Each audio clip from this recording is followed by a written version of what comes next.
سے بچھڑا ہے مولا ہمارا، ہم سے بچھڑا ہے مولا ہمارا، روزہ دار و قیامت کے دن ہے۔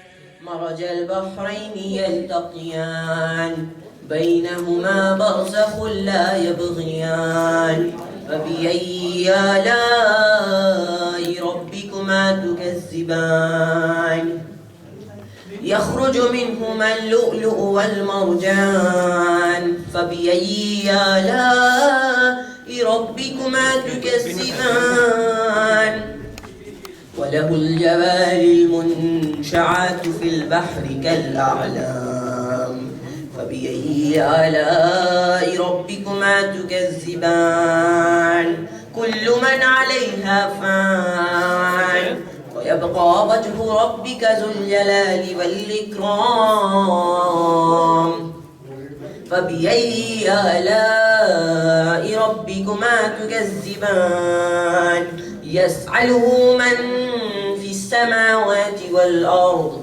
كل يوم هو في شأن فبأي آلاء ربكما تكذبان سنفرغ لكم أيها الثقلان فبأي آلاء ربكما تكذبان يا معشر الجن والإنس إن استطعتم أن تنفذوا من أقطار السماوات والأرض فانفذوا لا تنفذون إلا بسلطان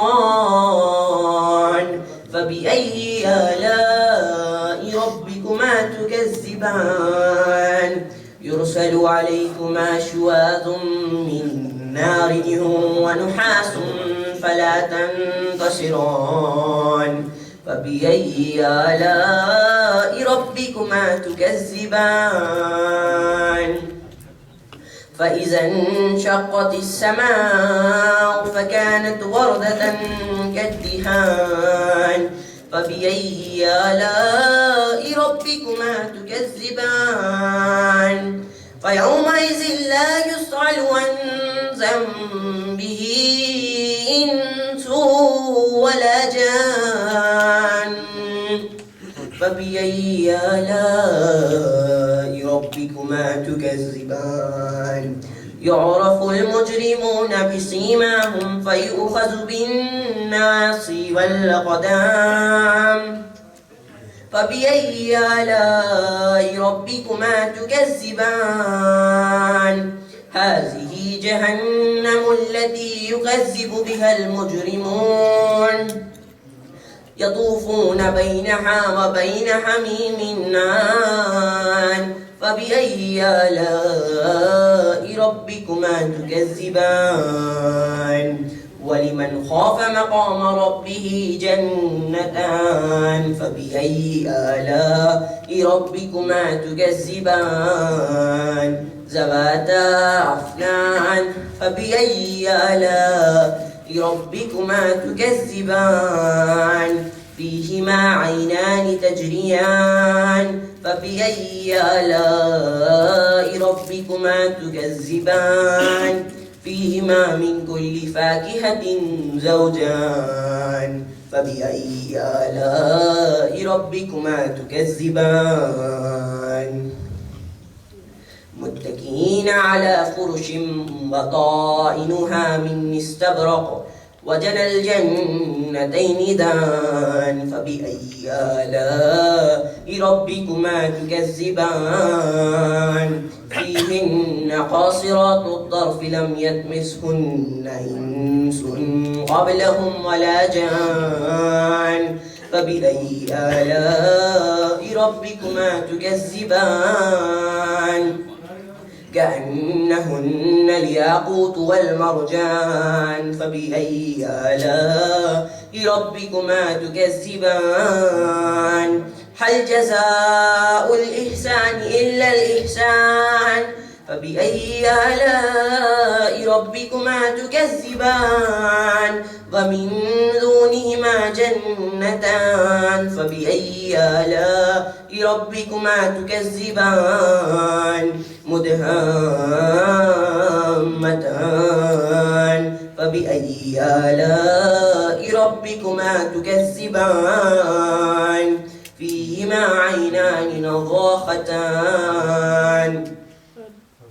فبأي آلاء ربكما تكذبان فيهما فاكهة ونخل ورمان فبأي آلاء ربكما تكذبان فيهن خيرات حسان فبأي آلاء ربكما تكذبان حور مقصورات في الخيام فبأي آلاء ربكما تكذبان لم يطمثهن إنس قبلهم ولا جان فبأي آلاء ربكما تكذبان متكئين على رفرف خضر وعبقري حسان فبأي آلاء ربكما تكذبان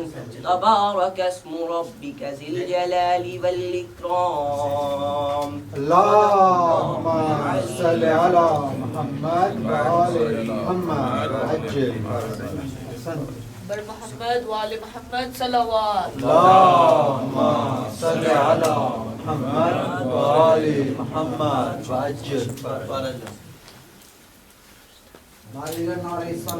اللهم صل على محمد وآل محمد وعجل برائے خوشنودی امام زمانہ بلندتر صلوات اللهم صل على محمد وآل محمد وعجل اللهم صل على محمد وآل محمد وعجل ایک صلوات کا سہارا دیجیے اللهم صل على محمد وآل محمد وعجل مصائب کے چند اشعار ہیں آپ کی نظر کا آج ضربت شب ضربت مولا علی ہے اور 2 دن کا مہمان ہے مولا اور آئے مل کے امام زمانہ کو ان کے جد کا پرسہ دیتے ہیں ایک صلوات اور پڑھتے ہیں اللهم صل على محمد وآل محمد رو رو کے علی کیوں لیتے ہیں لیتے ہیں زینب کا نام مصلی پر رو رو کے علی کیوں لیتے ہیں زینب کا نام مصلی پر رو رو کے علی کیوں لیتے ہیں زینب کا نام مصلی پر کیا یاد علی کو آیا ہے بازار شام مصلی پر رو رو کے علی کیوں لیتے ہیں زینب کا نام مصلی پر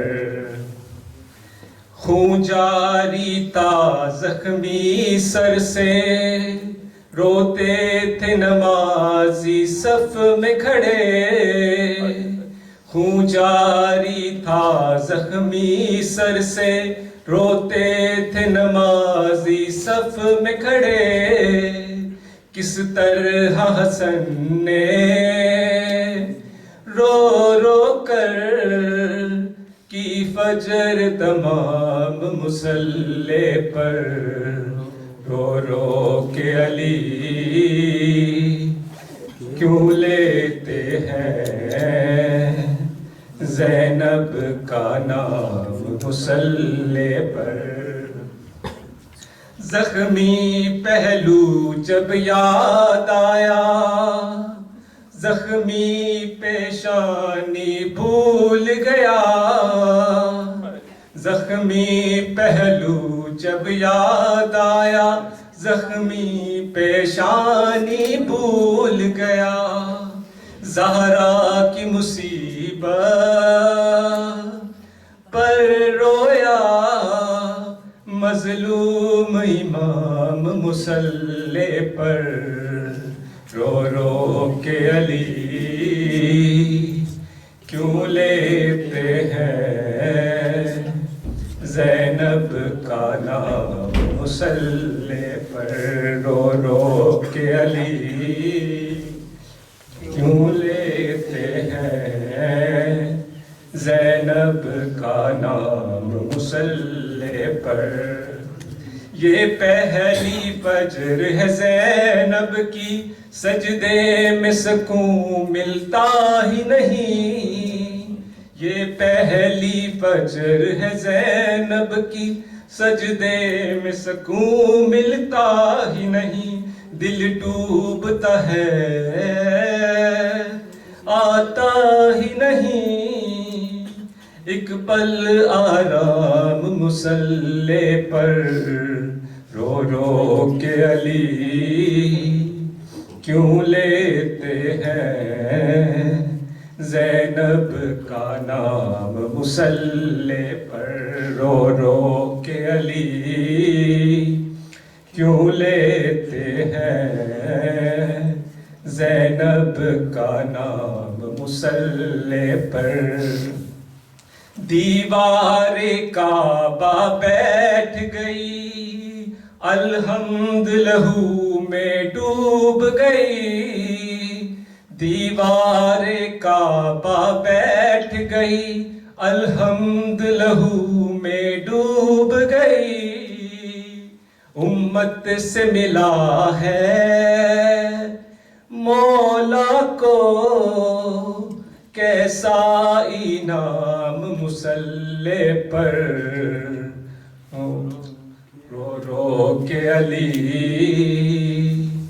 کیوں لیتے ہیں زینب کا نام مصلی پر شبیر کی جانب سے اکبر قاتل کو پلایا تھا شربت شبیر کی جانب سے اکبر قاتل کو پلایا تھا شربت جب یاد علی کو آیا تھا ایک تشنہ کام مصلی پر رو رو کے علی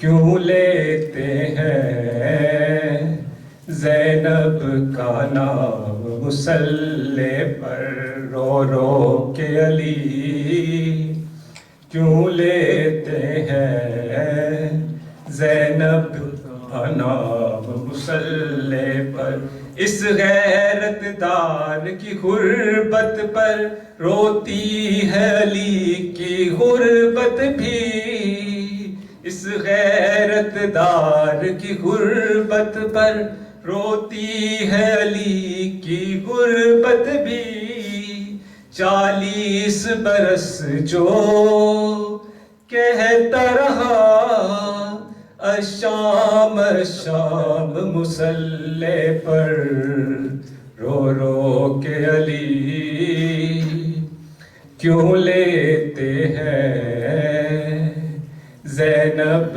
کا نام مصلی پر رو رو کے علی کیوں لیتے ہیں زینب کا نام مصلی پر حضرت مولانا صلوات اللهم صل على محمد وآل محمد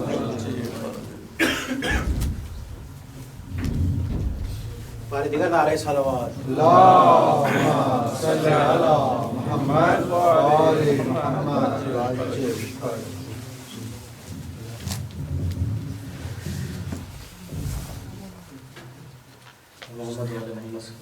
اللهم صل على محمد وآل محمد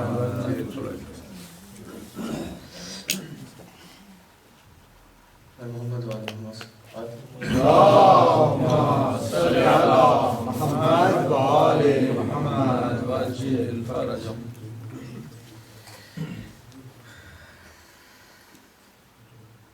اللهم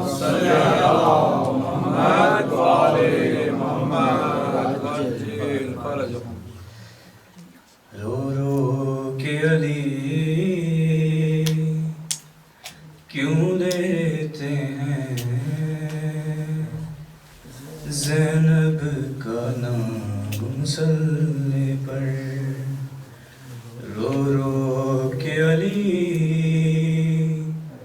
کیوں دیتے ہیں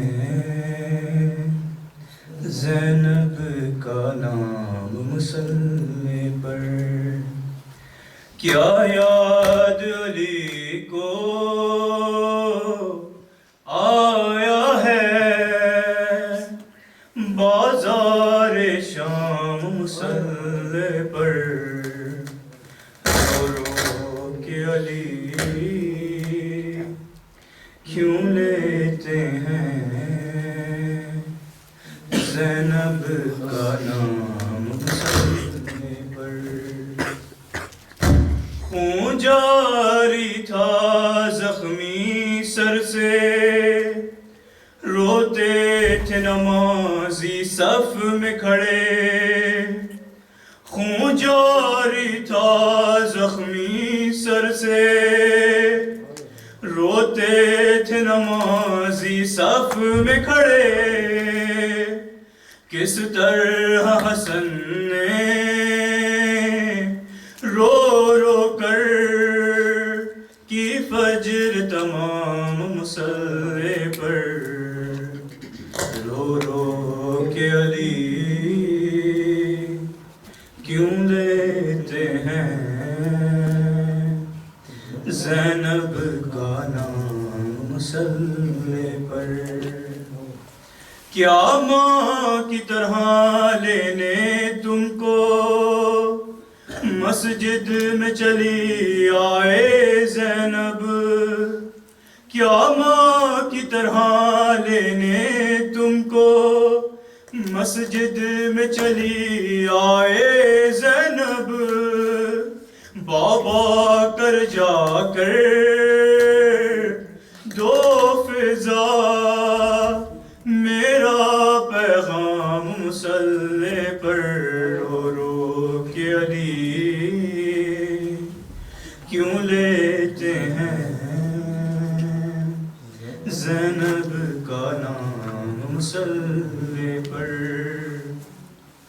یہ پہلی فجر ہے زینب کی سجدے میں سکون ملتا ہی نہیں یہ پہلی فجر ہے زینب کی سجدے میں سکون ملتا ہی نہیں دل ڈوبتا ہے آتا ہی نہیں ایک پل آرام مسلح پر رو رو کے علی کیوں لیتے ہیں زینب کا نام مسلح پر رو رو کے علی کیوں لیتے ہیں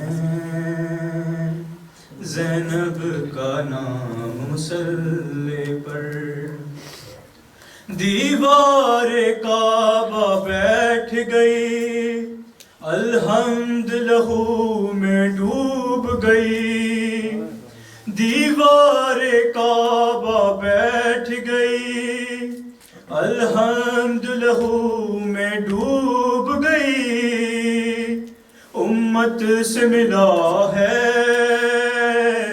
مولا کو کیسا انعام مسلح پر رو رو کے علی کیوں لیتے ہیں زینب کا نام مسلح پر رو رو کے علی کیوں لیتے ہیں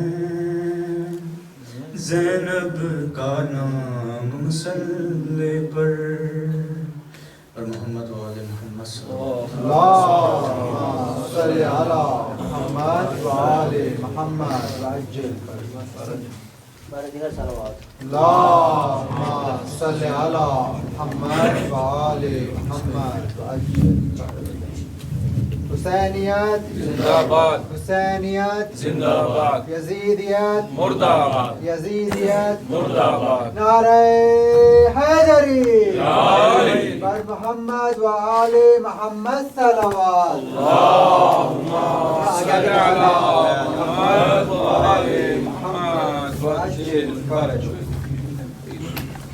نعرہ تکبیر اللہ اکبر نعرہ تکبیر اللہ اکبر نعرہ رسالت یا رسول اللہ نعرہ رسالت نعرہ حیدری نعرہ حیدری بلند تر صلوات صلی علی محمد و آل محمد وعجل فرجہ دعاؤں کی قبولیت کے لیے، اعمال کی قبولیت کے لیے، روزہ نمازوں کی قبولیت کے لیے، مرحومین کی مغفرت کے لیے، مولا کے ظہور میں تعجیل کے لیے مل کر باوجہ بلند صلوات صلی علی محمد و آل محمد وعجل فرجہ لا حول ولا قوة إلا بالله العلي العظيم حسبنا الله ونعم الوكيل ونعم المولى ونعم النصير أعوذ بالله من الشيطان اللعين الرجيم بسم الله الرحمن الرحيم الحمد لله رب العالمين والصلاة والسلام والتحية والإكرام على أشرف الأولين والآخرين العبد المؤيد والرسول المسدد المصطفى الأمجد والمحمود الأحمد سيدنا ونبينا وحبيب قلوبنا وشفيع ذنوبنا جد الحسن والحسين مولى الكونين أبي القاسم محمد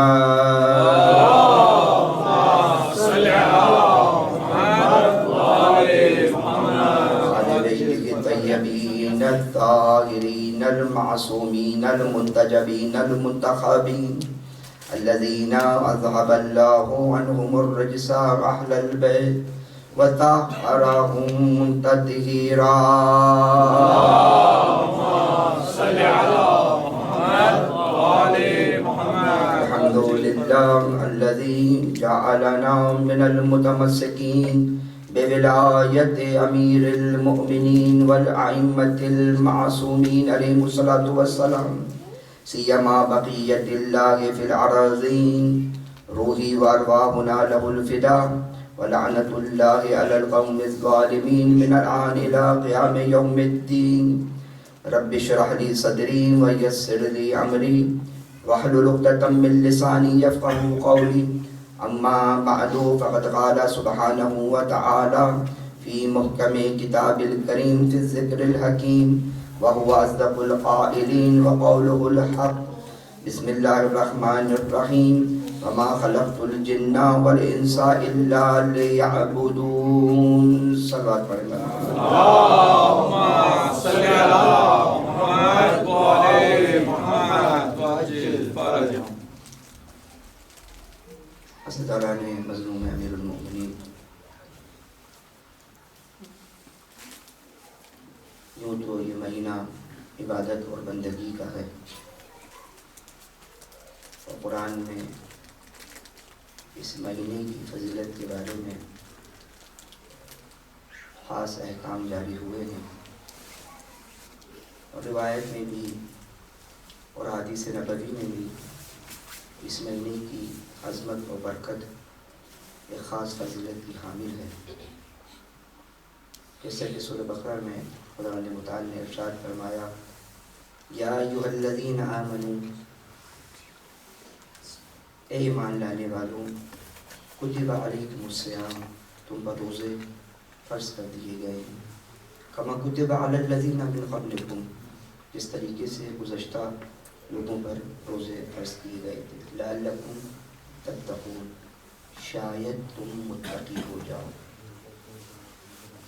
ضروری نہیں ہے کہ انسان اس ماہ مبارک میں پورے ماہ مبارک روزے رکھ کر یہ سمجھے کہ میں متقی ہو گیا ہوں۔ کیا کہ شرط تقوی قرب الہی ہے،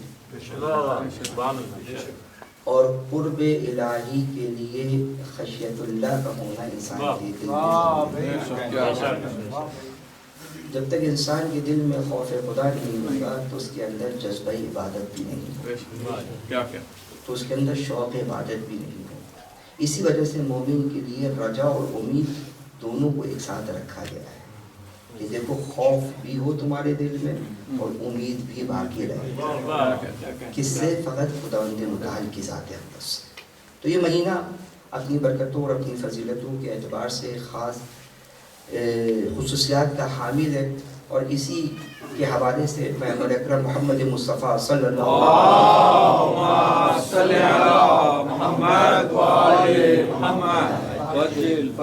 شعبان المعظم کے آخری جمعے میں پیغمبر نے ارشاد فرمایا کہ یا ایھا الناس قد اقبل الیکم شہر اللہ، اے لوگوں ماہ خدا تمہاری طرف آ رہا ہے، بالبرکہ والرحمہ والمغفرہ، یہ خالی نہیں آ رہا بلکہ اپنے ساتھ برکتیں بھی لے کر آ رہا ہے، اپنے ساتھ رحمتیں بھی لے کر آ رہا ہے، اور یہ ماہ مغفرت ہے۔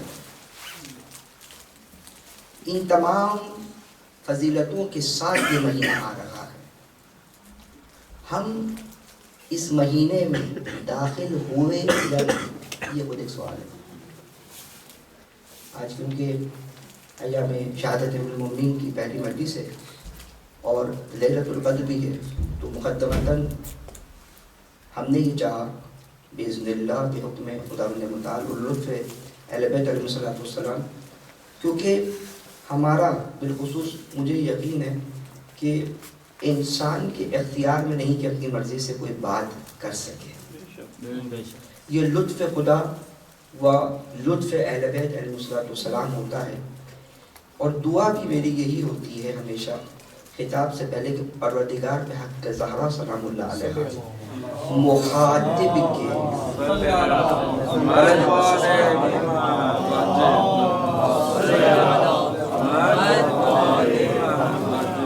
لگ رہا ہے کہ جو ہے وہ ابھی روزہ کھلا نہیں ہے، سوال پڑے گا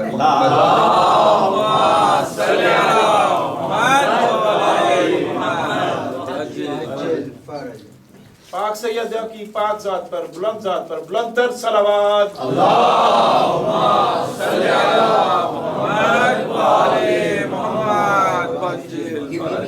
یہ لطف کریں کہ مخاطب کے اعتبار سے خطاب کی توفیق عطا کریں، یعنی جو اس وقت کے مومنین، جو اس وقت حاضرین ہیں، ان کی جو نیڈ ہے، ان کی جو ضرورت ہے، انسان اپنے حساب سے تیاری کرتا ہے، مطالب کا مطالعہ کرتا ہے، مگر حق گوئی اور جو ضرورت ہے اس کے بیان کی قوت باذن اللہ بحکم خداوند متعال بوسیلہ جناب سیدہ سلام اللہ علیہ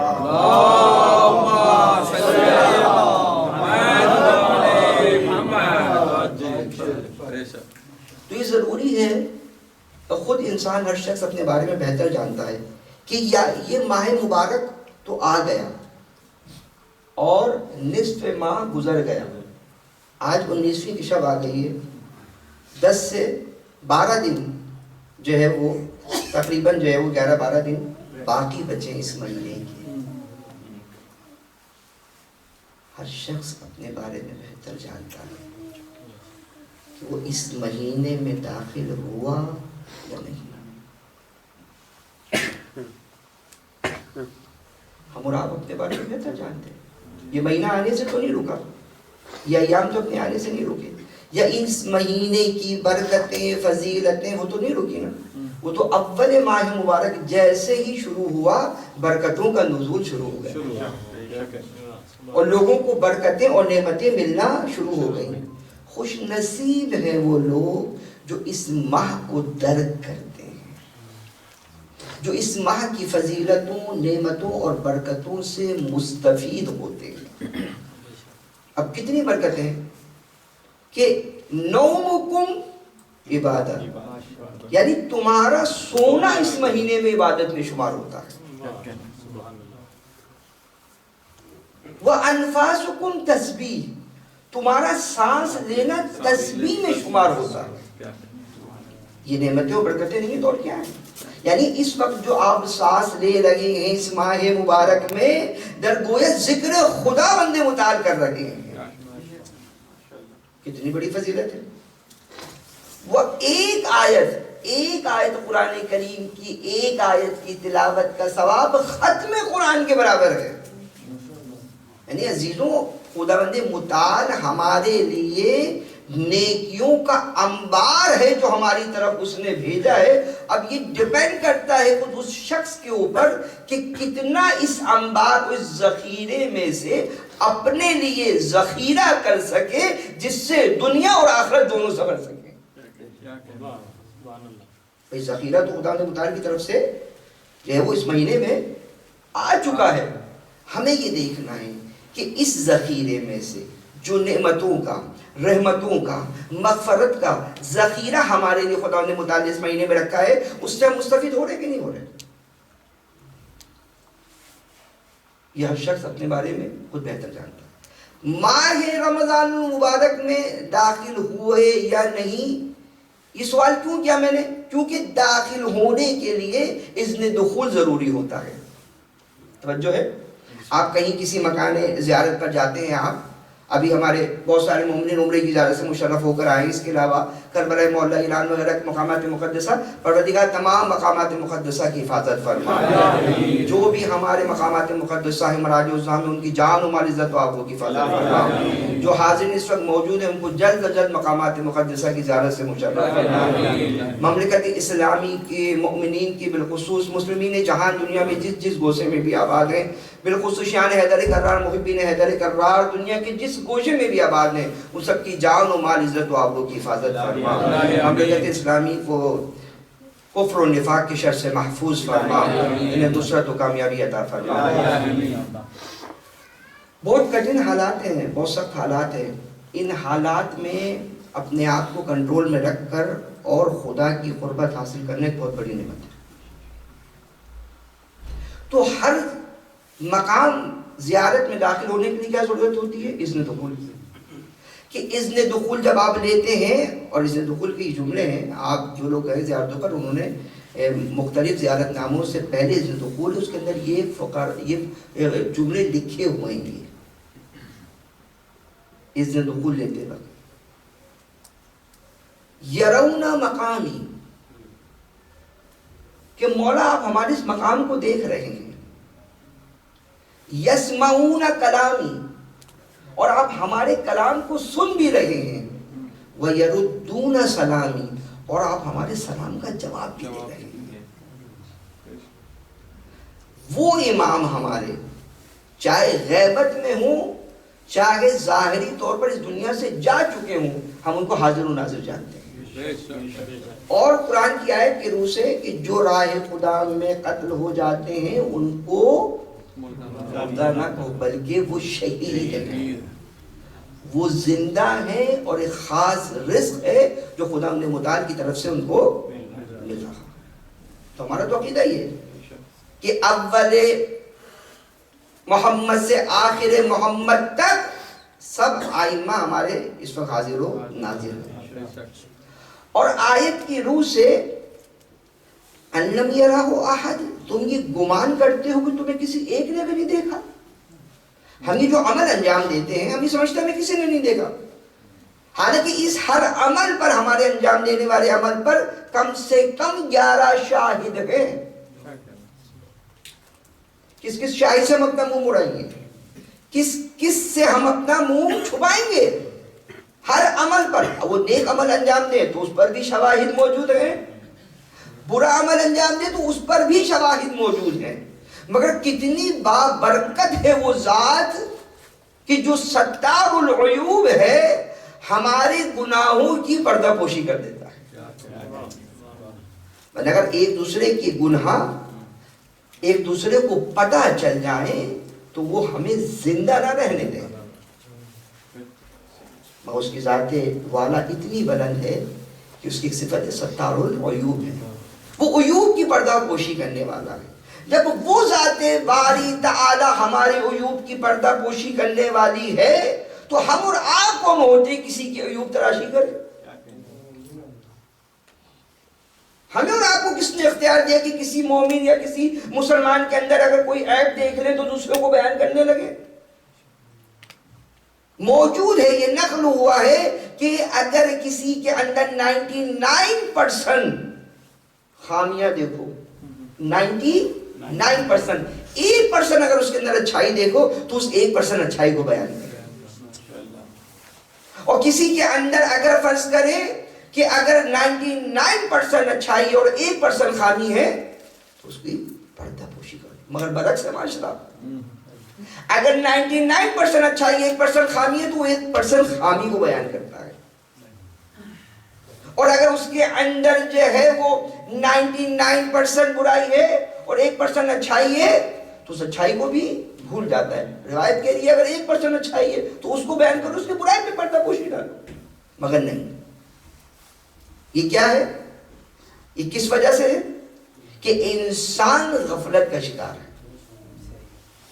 انسان در حقیقت میں خود اپنے آپ کو دھوکے میں رکھا ہوا ہے۔ انسان نے اپنے آپ کو غفلت سے نکالنے کے لیے، تقوی الہی حاصل کرنے کے لیے، قرب امام حاصل ہونے کے لیے، خدا کی قربت حاصل کرنے کے لیے بہترین مہینہ یہی ماہ رمضان مبارک ہے،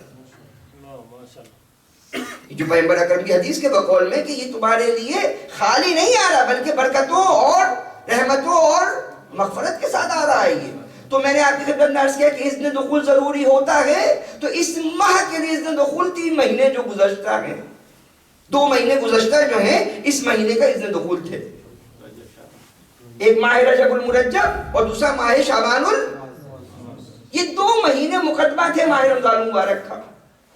واقعین جو مومن تھے، جو متقی تھے، جو پرہیزگار تھے، ان پر لطف خداوند متعال ہوا، انہوں نے ماہ رجب کو بھی در کیا اور ماہ شعبان کو بھی در کیا۔ کیا مطلب در کیا؟ یعنی ماہ رجب المرجب کی جو حقیقی فضیلت تھی، ماہ رجب المرجب کی جو حقیقت تھی اس سے بھی مستفید ہوئے اور اس کے بعد ماہ شعبان میں داخل ہوئے۔ وہ حقیقی منزلت اور فضیلت ماہ رجب المرجب کی کیا ہے؟ ماہ رجب المرجب اسلامی کیلنڈر میں رجب کے نام سے ہے، در حقیقت میں روایت میں نقل ہوا ہے کہ یہ مہینہ ماہ رجب یعنی ماہ ولایت ہے۔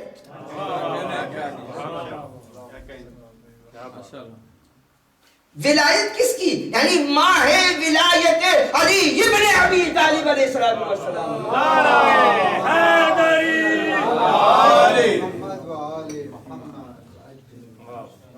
یعنی جس نے علی کی ولایت کو حاصل کر لیا، در حقیقت میں جس نے شناخت و معرفت علی ابن ابی طالب کو حاصل کر لیا اور اس تک پہنچ گیا تو اس نے ماہ رجب کو در کیا۔ یعنی حد یہ ہے کہ ماہ نبوت میں تم اس وقت تک داخل ہی نہیں ہو سکتے جب تک ماہ ولایت کو حاصل نہ کرو۔ یعنی اگر قرب نبی چاہتے ہو تو پہلے علی کی قربت حاصل کرنا پڑے گی، پہلے علی کے پاس آنا پڑے گا۔ جبھی تو نبی نے کہا کہ شہر علم میں ایسے نہیں آ سکتے، انا مدینۃ العلم وعلی بابها۔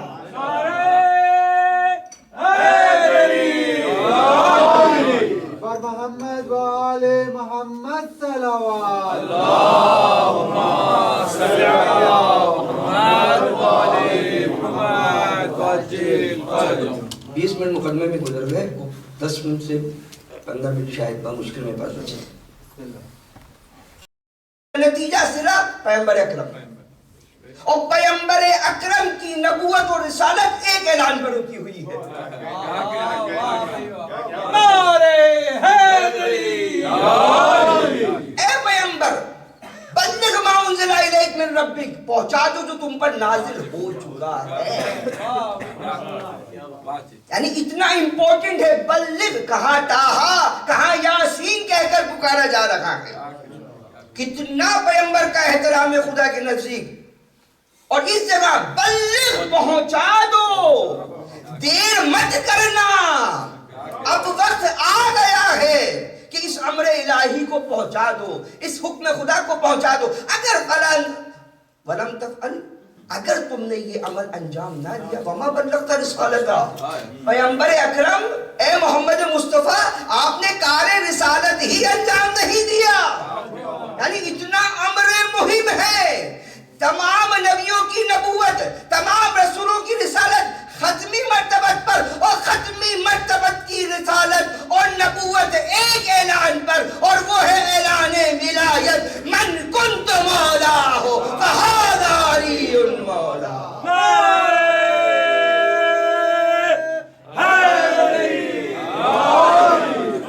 اب پتہ چلا کہ ماہ رجب کتنا ضروری ہے۔ ماہ ولایت ایسے ہی حاصل نہیں ہوتا، بلکہ اس کے لیے طہارت باطنی ضروری ہے۔ یعنی ہر کوئی علی کے قریب بھی نہیں ہو سکتا جب ظاہری اور باطنی طور پر، جب تک اپنے آپ کو رجس سے دور نہیں کر دو گے، برائیوں سے دور نہیں کر دو گے، گمراہی سے دور نہ ہو جاؤ گے، ضلالت سے دور نہیں ہو جاؤ گے، اس وقت تک علی کی محبت تمہارے قریب بھی نہیں آ سکتی۔ ایک صلوات پڑھیں بر محمد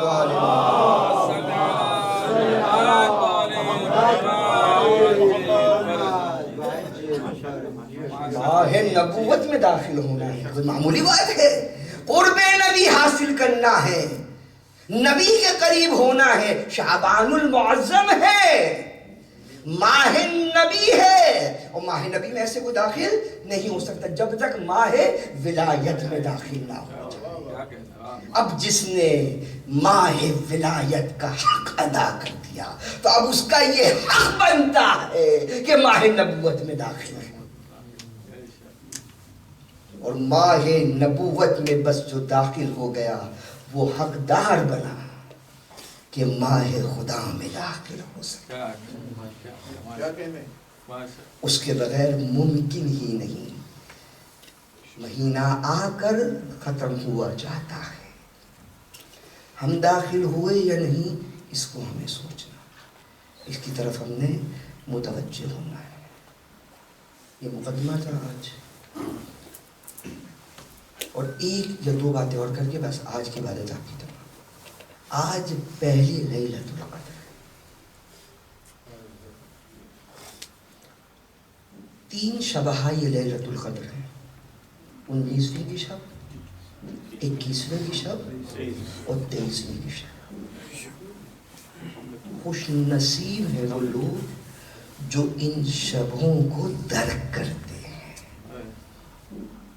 حقیقت لیلۃ القدر انشاءاللہ آپ کی خدمت میں عرض کریں گے کہ لیلۃ القدر ہے کیا، کہ جو 1000 راتوں سے افضل ایک رات، اِنَّا أَنزَلْنَاهُ فِي لَيْلَةِ الْقَدْرِ وَمَا أَدْرَاكَ مَا لَيْلَةُ الْقَدْرِ، اور تمہیں کیا معلوم کہ لیلۃ القدر کیا ہے؟ لیلۃ القدر خیر من الف شہر، راتوں نہیں مہینوں سے افضل ہے۔ 1000 راتوں نہیں، 1000 مہینوں سے افضل ایک رات ہے۔ اس رات میں آخر کیا ہے، اس رات کی حقیقت کیا ہے، انشاءاللہ آپ کی آنے والی شب قدر کی گفتگو میں ہم عرض کریں گے۔ ہر شب کے خاص اعمال ہیں، انشاءاللہ یہاں پر بھی 9:30 بجے ٹھیک اعمال شب قدر شروع ہو جائیں گے۔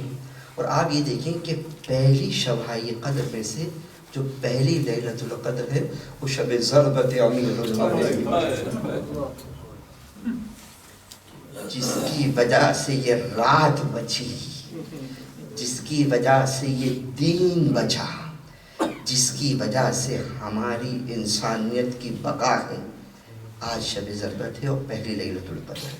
اس رات کے خاص اعمال ہیں جو انشاءاللہ آپ کی خدمت میں بیان کیے جائیں گے۔ بس اتنا سن لیں کہ پہلی جو رات ہے اس میں تقدیر نامہ آپ کے امام کے پاس ہر شخص کا آتا ہے، تقدیر معین کی جاتی ہے کہ آئندہ سال کیا ہونا ہے، کیا ملنا ہے، کون زیارت پہ جائے گا، کس کو حج نصیب ہوگا، کس کو عمرے کی سعادت ملے گی، کس کو روزی میں کیا ملنا ہے، کتنی اولاد ملنی ہے، جو کچھ بھی سال آئندہ ہونا ہے وہ آج کی رات میں آپ کے لیے مقدور ہونا ہے، وہ آج کی رات آپ کو ملنا ہے۔ کس کے حکم سے؟ بِإِذْنِ اللَّهِ بِوَسِيلَہ حجت خدا۔ امام کے پاس تمام انسانیت کی جو بھی سال آئندہ کی تقدیر ہے وہ امام کے پاس آتی ہے اور وہ امام کے پاس ثبت ہوتی ہے۔ پہلی لیلۃ القدر تقدیر ہے، دوسری تصویب ہے، مسبب ہوتا ہے جو تقدیر نامہ، اور تیسری لیلۃ القدر میں امضا ہے جہاں اتھینٹیکیشن ہو جاتی ہے کہ ہاں یہ جو تقدیر نامہ تھا یہ اپرووڈ ہو گیا ہے۔ خوش نصیب ہیں وہ لوگ کہ جو ان راتوں کو درک کر کر اپنی تقدیر میں تغیر پیدا کرواتے ہیں۔ کس ذریعے سے؟ حجت خدا، خدا کی بارگاہ میں راز و نیاز کر کے اپنے اعمالوں اور دعاؤں کے ذریعے سے، استغفار کے ذریعے سے اپنی تقدیر نامہ جو آپ کی ایمان کے حضور میں ہے بِإِذْنِ اللَّهِ بحکم خدا، ایمان کے وسیلے سے اس کو اپنے لیے معین کرواتے ہیں۔ تو پہلی رات تقدیر، دوسری تصویب اور تیسری جو ہے وہ امضا یعنی اتھینٹیکیشن، جس پر سائن ہونا ہے۔ تو آج پہلی رات ہے، تمام لوگ خوش و خرمی کے ساتھ بارگاہ الہی میں انشاءاللہ ان اعمالوں کو انجام دیں تاکہ خود ماہ مبارک کی فضیلتوں کو اور برکتوں سے ہم مزید مستفید ہو سکیں اور اپنے آپ کو اپنے وقت کے امام کے قریب کر سکیں۔ ایسا آپ کی عبادت تمام۔ 19ویں کی شب آ گئی، یہ شب قیامت سے کم نہیں ہے۔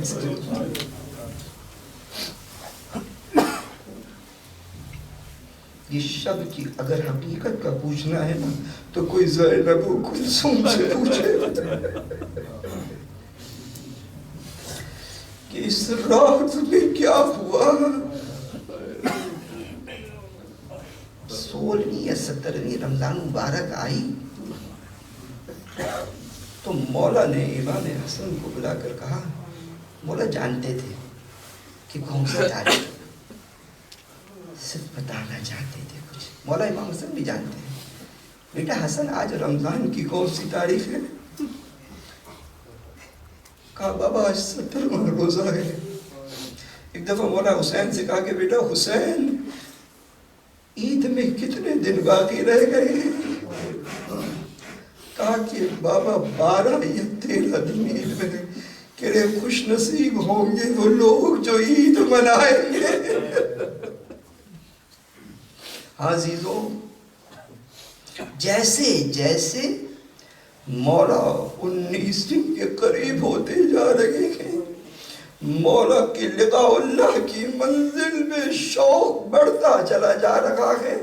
ارے وہ علی جو ہمیشہ حال عبادت میں رہا ہو، جس کا چلنا خدا کے لیے ہو، جس کا اٹھنا خدا کے لیے ہو، جس کا بیٹھنا خدا کے لیے ہو، جس کا دیکھنا خدا کے لیے ہو، وہ کتنا مشتاق ہے اپنے مالک کی بارگاہ میں جانے کے لیے۔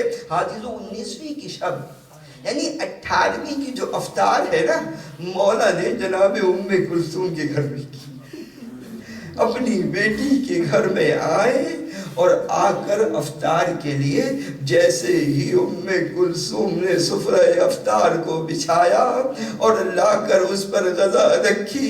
کیا رکھا غذا میں عزیزوں؟ ایک جگہ پانی رکھا ہے، دودھ رکھا ہے اور اس کے ساتھ نمک رکھا ہے۔ دو غذائیں جب سفرے پر علی نے دیکھی نا تو ایک دفعہ کلثوم کو بلا کر کہتے ہیں، اے بیٹی کبھی تم نے اپنے بابا کو دیکھا ہے کہ ایک وقت میں 2 غذا تناول کرے؟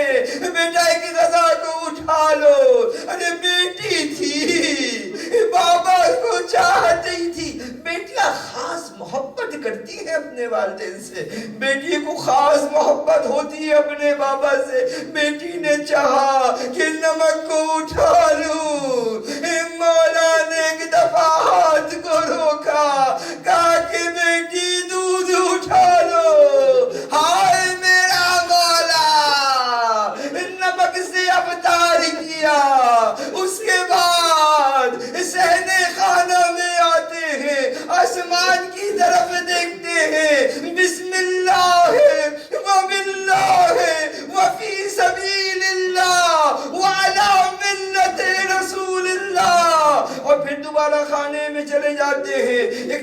گراتے ہیں. عزیزوں یہ رات بھر یہ کیسے علی نے یہ رات گزاری. ارے سب سارے مسترب ہیں بابا کی یہ حالت دیکھ کر. ایک دفعہ بلا کر کہتے ہیں دیکھو ان حیوانوں کو جو مرغابیاں گھر میں پڑی ہوئی تھی نا, کہا کہ دیکھو اگر ان کا نانو نفقہ کی اگر تم رعایت نہ کر سکو, ان کے کھانے پینے کا خیال نہ رکھ سکو تو ان کو آزاد کر دینا. ہائے میرا مولا حیوانوں کی بھی اتنی فکر کرتا ہے, کائنات کے امیر کی کسی نے فکر نہ کی. عزیزو کس طریقے سے یہ رات گزری ہے. کہتے ہیں راہ طویل ہے زیادہ راہ قلیل ہے. امیر المومنین نے یہ رات گزاری. ارے صبح صادق نمودار ہوا جاتی ہے. ایک دفعہ مولا گھر سے نکلنا چاہتے ہیں, جیسے ہی دروازے کو کھولنا چاہا ارے مرغابیوں نے بڑھ کر ابا کے دامن کو پکڑ لیا. اے آقا, اے مولا, ہمیں کس پر چھوڑ کے جا رہے ہیں؟ میں ہاتھ جوڑ کر کہوں گا ارے یہ حیوان جانتے تھے کہ امیر المؤمنین کی یہ آخری شب ہے. ارے شب ضربت ہے, کائنات کا امیر اب جو چل کے جا رہا ہے واپسی اس کو لوگ لائیں گے. اہل بیت امیر پر کیا کوہرام برپا ہوا ہوگا. لعنت اللہ علی القوم الظالمین. وسيعلم الذين ظلموا أي منقلب ينقلبون. ماتم امیر ملزم نے حیدر کو مارا, روزہ دار و قیامت کے دن ہے. کتنے ملزم نے حیدر کو مارا, روزہ دار و قیامت کے دن ہے. ابن ملزم نے حیدر کو مارا, روزہ دار و قیامت کے دن ہے. خاک بے وارسی ہے سروں پر, کالے پرچم لگے ہیں گھروں پر. خاک بے وارسی ہے سروں پر, کالے پرچم لگے ہیں گھروں پر. ہم سے بچھڑا ہے مولا ہمارا, روزہ دار و قیامت کے دن ہے. ابن ملجم نے حیدر کو مارا, روزہ دار و قیامت کے دن ہے. ابن ملجم نے حیدر کو مارا, روزہ دار و قیامت. خون میں ڈوبا محمد کا بھائی, شب 19ویں کیسی آئی. خون میں ڈوبا محمد کا بھائی, رہا ہے زہر کا ستارہ, رہا ہے زہر کا ستارہ. روزہ دار قیامت کے دن ہے. ابن ملجم نے حیدر کو مارا, روزہ دار قیامت کے دن ہے. ابن ملجم نے حیدر کو قیامت کے دن ہے. ابن ملجم نے حیدر کو مارا, روزہ دار قیامت کے دن ہے. کلثوم زینب سے بولی, آج بابا نے آنکھیں نہ کھولی. کلثوم زینب سے بولی, آج بابا نے آنکھیں نہ کھولی.